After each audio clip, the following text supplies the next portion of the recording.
Sleep impacts how our brain functions, how we emotionally regulate. It impacts our relationships. It obviously impacts mental health, anxiety, and depression. Some of the main common sleep disorders and their effects are insomnia. That's something we hear about a lot. And I think we maybe overuse that a little bit of, oh, I have insomnia just because you had a couple nights of not sleeping. Although that's really distressing and not great for the body. Insomnia is really a consistent not being able to sleep for more than a couple hours at a time or in little spurts. And so it's difficulty falling asleep or then staying asleep. And then there's sleep apnea, which is interrupted breathing during sleep. And that's something that's a medical diagnosis that can help using different sleep devices. And then there's also restless leg syndrome, and that's uncomfortable sensations leading to an urge to move your legs. When we have good sleep hygiene, we have an improved mood and emotional stability. There's enhanced cognitive function and memory, reduced stress and anxiety.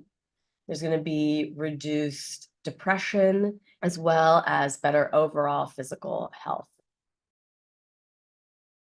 You want to maintain a regular sleep schedule. So that would look like going to bed every night at 10 p.m. and maybe reading and then falling asleep at 10:30 and then consistently waking up at, say, 6:30, 7 a.m. So whatever that is, that's just a made up schedule, but whatever your schedule is that you're consistent. And so that you even do that on the weekends, which I think people think, oh, I can catch up on sleep on the weekends, but that actually will negatively impact you. You really want to stay the same. And if you do take naps, you really want to keep those 30 minutes or less. So that way you don't hurt your sleep that night. So another ways to improve your sleep hygiene, you want to create a restful sleep environment. So that looks like you want to limit the amount of light you get in the morning. And you also want to limit exposure to screens before bedtime. So your phone or an iPad or your computer. You want to avoid caffeine and heavy meals close to bedtime. So for some people, avoiding caffeine, that means you stop your caffeine intake at noon that day. For others, you might be able to push it a little bit more, 2 or 3 p.m., but really you want to not do anything much after that. Another thing you want to do is incorporate relaxation techniques such as meditation or deep breathing.